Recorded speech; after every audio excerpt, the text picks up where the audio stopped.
کوا ڈرا ڈرا کیوں رہتا ہے؟ حضرت نوح علیہ السلام نے اسے کیا بددعا دی؟ بسم اللہ الرحمن الرحیم۔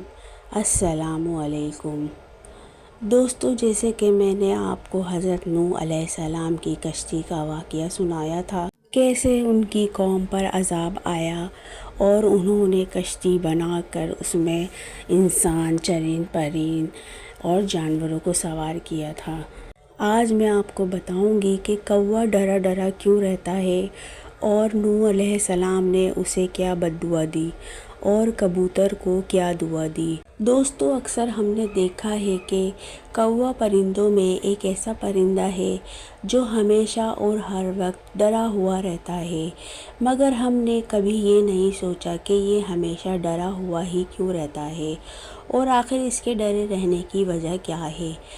آج ہم آپ کو کوے کے ہمیشہ ڈرے رہنے کی وجہ بتائیں گے کہ آخر اس کے ساتھ ایسا کیوں ہے اور یہ ڈر کی کیفیت آخر کوے کے ساتھ ہی کیوں ہے۔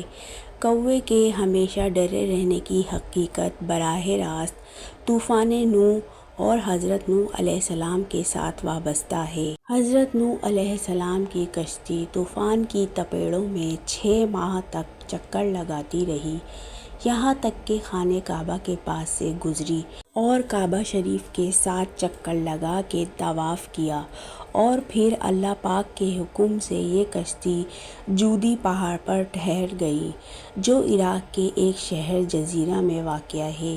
حضرت نوح علیہ السلام نے روئے زمین کی خبر لانے کے لیے کسی کو بھیجنے کا ارادہ کیا تو سب سے پہلے مرغی نے اپنا ارادہ پیش کیا کہ میں روئے زمین کی خبر لاؤں گی۔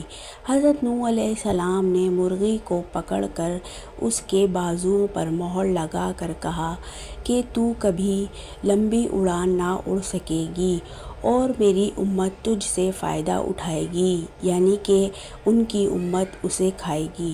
اس کے بعد نوح علیہ السلام نے روئے زمین کی خبر لانے کے لیے کوے کو بھیجا تو کوا ایک مردار دیکھ کر اس پر گر پڑا اور واپس نہیں آیا، تو نوح علیہ السلام نے کوے پر لعنت فرما دی اور اس کے لیے بددعا فرما دی کہ وہ ہمیشہ خوف میں مبتلا رہے۔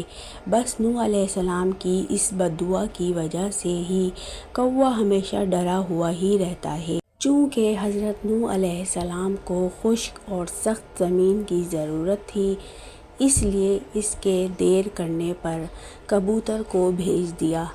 اسے زمین کا کوئی خطہ بھی نظر نہ آیا، اس لیے زیتون کا پتا لے کر حاضر ہو گیا۔ اس سے حضرت نوح علیہ السلام نے اندازہ لگایا کہ پانی کم ہے، جس سے درخت ظاہر ہو گئے ہیں لیکن زیر آب ہیں۔ چند دن ٹھہر کر پھر سے کبوتر کو بھیجا تو زمین کی کیچڑ میں اس کے پاؤں بھر گئے۔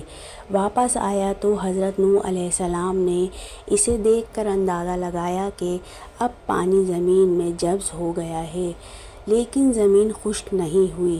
حضرت نوح علیہ السلام کبوتر کی اس کارروائی پر بہت خوش ہوئے اور اس کے گلے میں سبز طوق پہنایا۔ آج وہی طوق کبوتر کی اس خوش بختی کی خبر دیتا ہے، اور ساتھ ہی حضرت نوح علیہ السلام نے کبوتر کے لیے امن و سلامتی کی دعا فرمائی۔ یہی وجہ ہے کہ کبوتر انسانی آبادی سے مانوس ہیں اور کوے کو خوف کی بددعا دی۔ یہی وجہ ہے کہ کوا انسانی آبادی سے ہراساں رہتا ہے، اسی وجہ سے لوگ آج تک اسے منحوس سمجھتے ہیں۔ دوستو، میری ویڈیو کو شیئر کریں، لائک کریں، سبسکرائب کریں، کمنٹس کریں۔ پلیز، مجھے آپ کی سپورٹ کی بہت ضرورت ہے۔